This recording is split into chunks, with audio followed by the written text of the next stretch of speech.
How many among this audience, among everyone in the audience, believe that there are some terrorists among the Muslims? Raise your hand.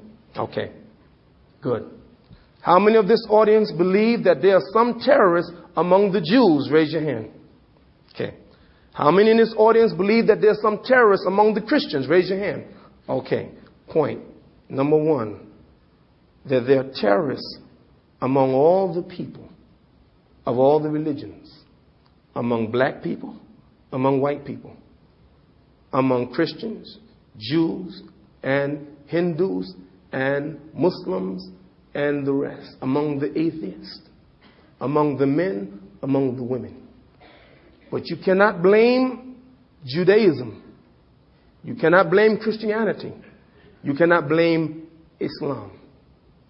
In fact, if I were the president of the United States of America, I would pray to Allah that the Muslims in this country act as a Muslim is supposed to act. Because if a Muslim acted the way he's supposed to act and followed the Quran, he would never harm even an animal without justice. It is forbidden for a Muslim to just hunt animals and kill animals for no reason except to eat them. Not for play, not for sport. If you study the Muslim, then the Muslim is not supposed to shed the blood of anyone, even when he's commanded to fight back those who fight against them. Allah says in the Quran, وَقَاتِلُوا فِي سَبِيلِ اللَّهِ الَّذِينَ يُقَاتِلُونَكُمْ وَلَا تَعْتَدُوا إِنَّ اللَّهَ لَا يُحِبُّ الْمُعْتَدِينَ. And fight in the way of Allah those who fight against you. But even so, do not go beyond the boundaries. For Allah loves not those who go beyond the boundaries. Do you know that if a Muslim has a fight in war, even a Muslim fighting in war, he has certain restrictions? He can't kill the women. He can't kill children. He don't kill old people. We don't even chop down the trees. Even in war, a Muslim is supposed to be disciplined and obey Allah and don't go beyond the boundaries. And when the people put down their weapons and end the aggression, then we also end the fighting. Terrorism, Islamic fundamentalism, well, there are some Muslim terrorists, yes. There are some Muslim radicals, yes. There are some Muslim extremists, as there are the others. But is that what it teaches, Islam? No. Then why is it that there are some people who would like to portray the Muslims in general as radicals and extremists?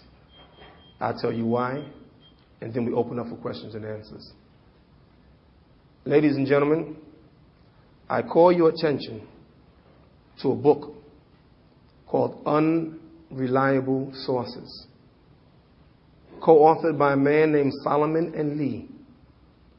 And in this book, he shows the bias against Muslims by certain segments of the society. One of the most powerful people in the media is the editor. You know what the editor does? If something happens, something significant happens, don't give him out yet, brother. Hold on just 1 second. The editor, brother, don't give him out yet. Don't give him out yet. Hold on a second. You know why I say that? You know why I say don't give him out yet? Let me tell you why. When you fly in a plane, do you know the most dangerous time of the plane ride is? When you're about to land. And that's why every time I'm on a plane and the pilot say, we're going to be landing in 3 minutes, I say, Inshallah.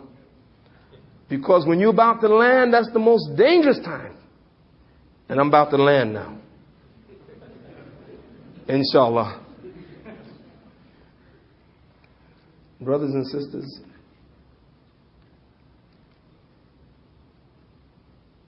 an editor can take a significant story and bury it in the end of a newspaper, or can give it prominence, front page. If he thinks that this story is significant, he can publicize it, make it prominent. If he doesn't think it's significant, he doesn't even have to put it in the newspaper.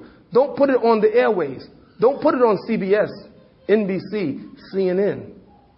Therefore, the editor has the ability to take an issue and make it appear as if Muslims are crazy, fanatical, radicals. And through the media, the magic of media, make it appear as if good people are bad people. You don't think it's true? Years ago in this country, if you're old enough to know the racism that existed and still exists today, how black people were vilified in this nation simply because their skin was black. And you know what? Every time I picked up a newspaper, as a black man in America, when I saw a black person commit a crime, I would feel something. I feel like, why am I feeling guilty that a black man committed a crime? I didn't commit it. All black people not committing crime. Then why I feel something? In the same way today, a Muslim pick up a newspaper and we hear that some Muslim committed some crime. Don't Muslims feel something like, oh man, I hope it's not a Muslim? No, they do. Come on, be honest. We don't like that because we know what we are. We're peaceful people. We're God-loving people.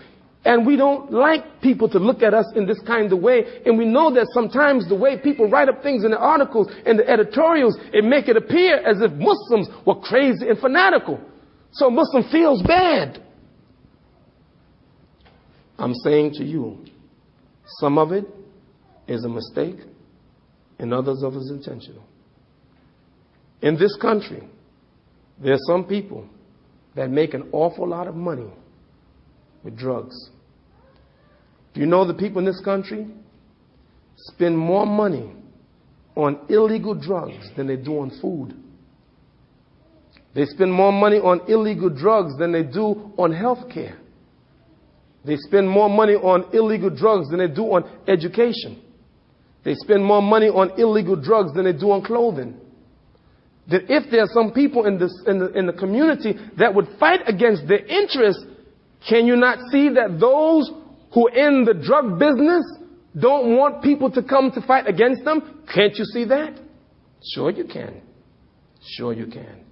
And likewise, when Muslims come, they represent a certain segment of the population, a certain interest. And when some groups clash, they clash because the interests clash. Do you know the United States government designate some Muslim countries as moderate? Did you know that? Can I be honest with you tonight? Speak frank.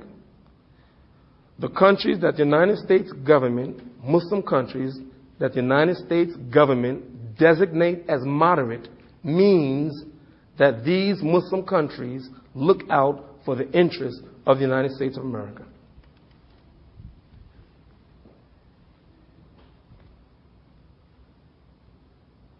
You didn't hear what I just said.